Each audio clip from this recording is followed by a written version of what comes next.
Selamat pagi. That means good morning in Bahasa. Good morning. I was just saying to the little boys who, we mentor many little boys, and we educate the whole village. Well, not the whole village, 200 people. Some are going off to work in cruise ships, and some are going to work at the hotel. Mostly the hotel, lots of people. All right, so I just got a very disturbing call from my lifelong friend, Ruby Azrak. When I was fucked, I mean, when Fat Farm was 5 years in, every business takes 5 years, and losing a shitload of money, Ruby came along, and he licensed first my shoes, which became that Fat Classic that I talked about earlier. And then it's a good story I'll tell you later about Ruby and the Fat Classic. But Ruby helped me, and we became partners. He became a licensing director. He took a percentage of the licenses he made, and he made them in his community. And I made friends in that community. I would go to his house for Sabbat. I mean, we really spent a lot of time together. Every day we were joined at the hip. This was my best friend every day, still is. So when I got married, he and maybe, God knows, the whole community came to St. Bart's. Buster Rhymes? Is that Buster or Nikki?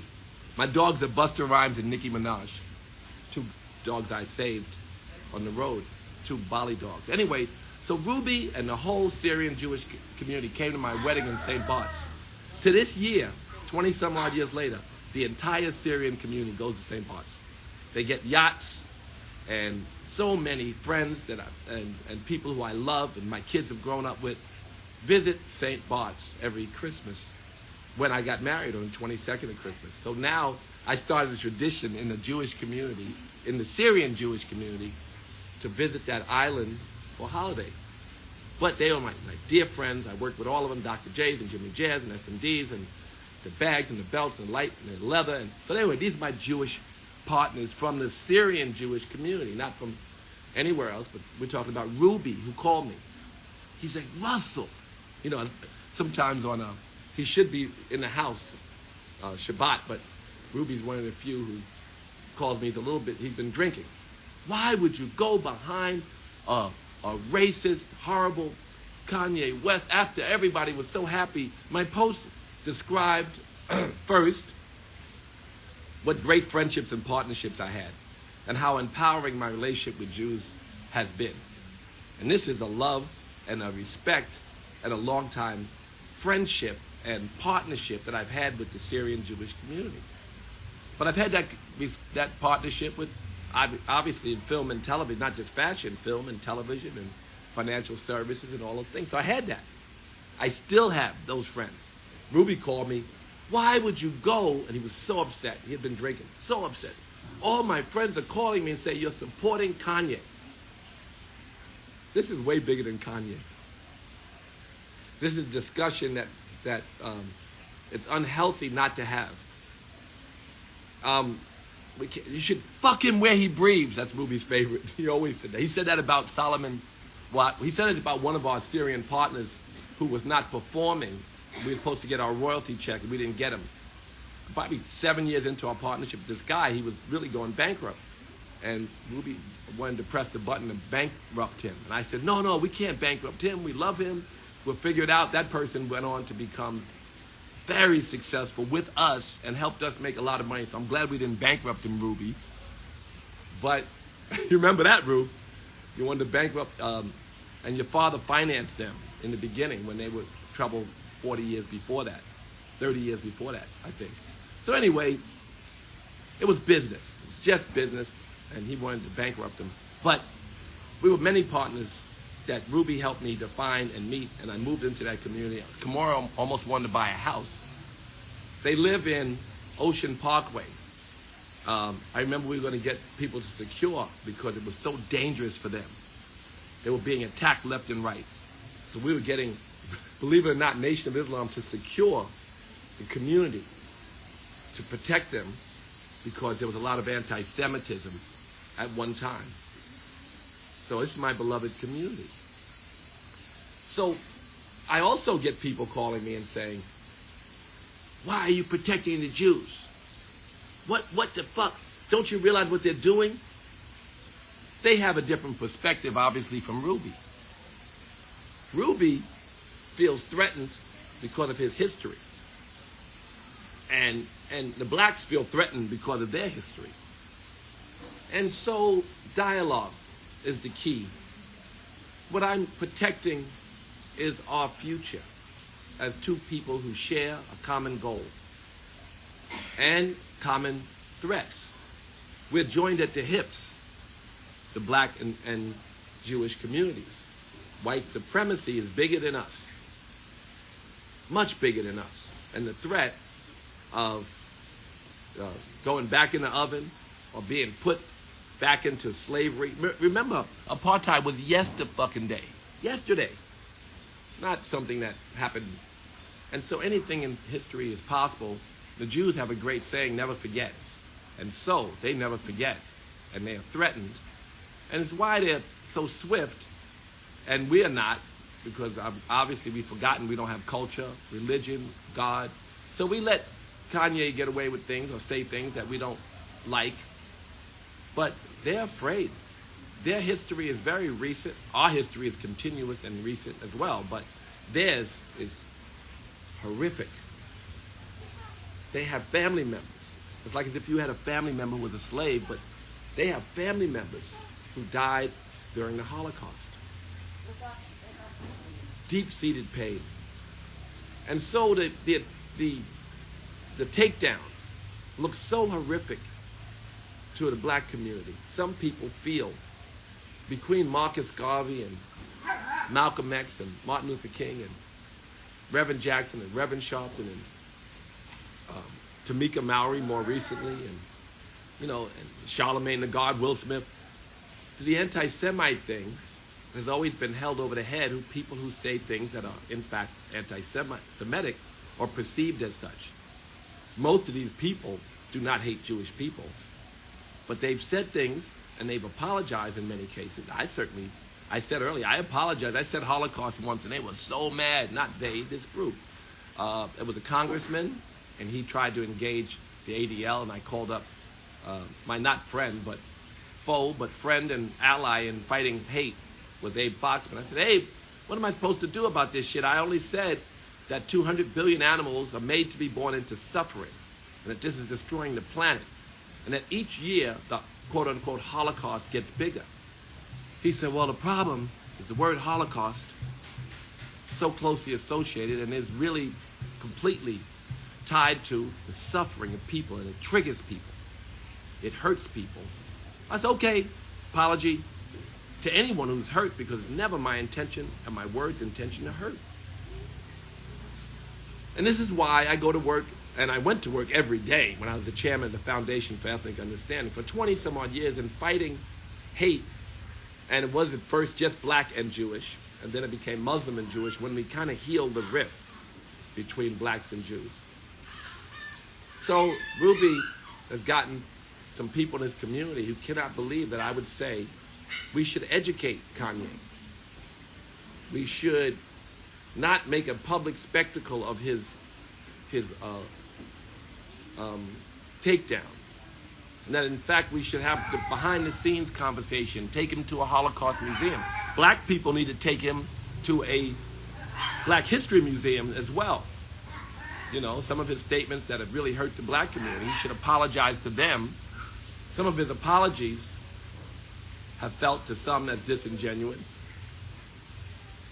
He's just trying to navigate, and I'm not defending him. Some people would obviously think that I'm here to defend him, and some people would obviously think that I'm abandoned my own community for the sake of the suffering of the Jews. I want to promote love, and I want to promote bridge building, and I want to promote empowerment. So when you see in a community that has so few leaders who are empowered, when you see them taken down because of statements they made, we want to rehabilitate them and put them back up. We don't want to see our brother dead. We want to see him really do good and erase or perhaps work to rebuild. Many statements that were made, I would call up, my job, call up the person who made a statement, whether it be against blacks or Jews, and say, go and rehabilitate yourself. Go and do something meaningful. Because the reason it's so important that we rehabilitate people is because we want them to teach their millions, and in Kanye's case, tens of millions of fans, to love and not hate. They have tens of millions of fans. It's not about them. It's about their effect, the ripple effect of their words. And the ripple effect, in this case, the perception of the recourse about his words. So Ruby, I have to stand the middle ground. I have to be the bridge. This is my nature. And this is the goal, the yogi, to promote love. War never helps. And I know that it doesn't matter, even the winner loses, just because you, like I said, someone said, oh, Kanye's done. No, he's not done. It's the millions of people who are now, if you were in the black community or spoke to black leadership, Ruby, you would know the resentment that is brewing that we have to stop. And the education process has to start. And the partnerships and empowerment and business and in fighting our common enemy, the white supremacists, has to begin. Somebody talking about the Palestinians. Speaking of that, in the Syrian community, the Jews are not aligned. The Syrians versus the Orthodox versus the Reform Orthodox versus the Hasidic versus there's the Hollywood Jews who have no religion really. They just have a little bit of culture, maybe not. They all are not aligned. And some would vote, most vote, the way blacks vote, for a progressive agenda. But some, because they care so much about Israel, or agenda of America, the agenda of equality, of the agenda that promotes equal health, high quality health care, equal high quality education, they like that. But they really want to protect Israel. So they vote, many voted for Trump.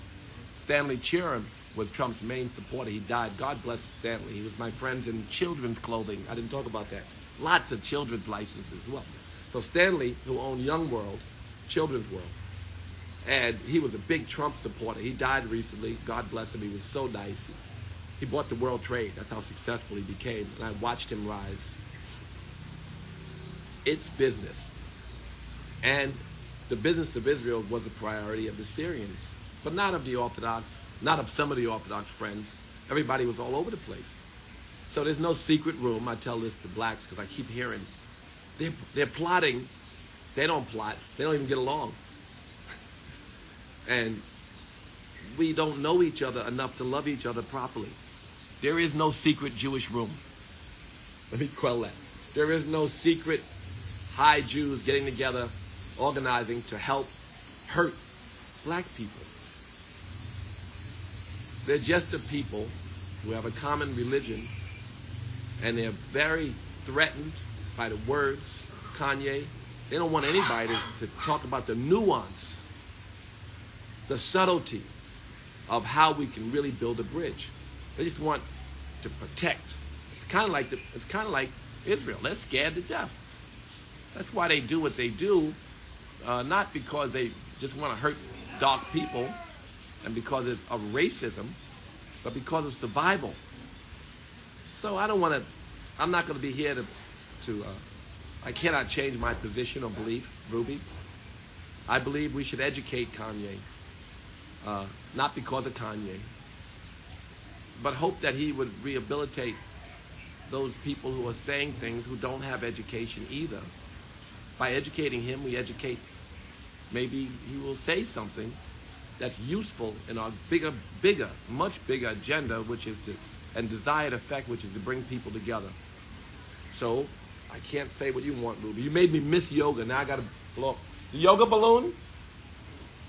The yoga balloon. I blow up this plastic hot balloon when I miss class. I missed class. I was on my bike about to go to class, and Ruby called me almost in tears. people are attacking him, but they know he's my best friend. They're all friends. I can't help it. I can only do what I do. I love all of us. Kanye don't need to apologize. Yes, he fucking does. There were some things he said that I believe was so hurtful and were misguided and are wrong to black people and to Jewish people. Slavery is not a choice. It's not a fucking choice. I would have been like Nat Turner. No, you wouldn't have. You would have been like one of the tens of thousands of people in between each Nat Turner. No one escapes. Millions and millions of people could not just get up and fight and be Nat Turner. And so there are mistakes, there are things said that we can't stand by, no matter what.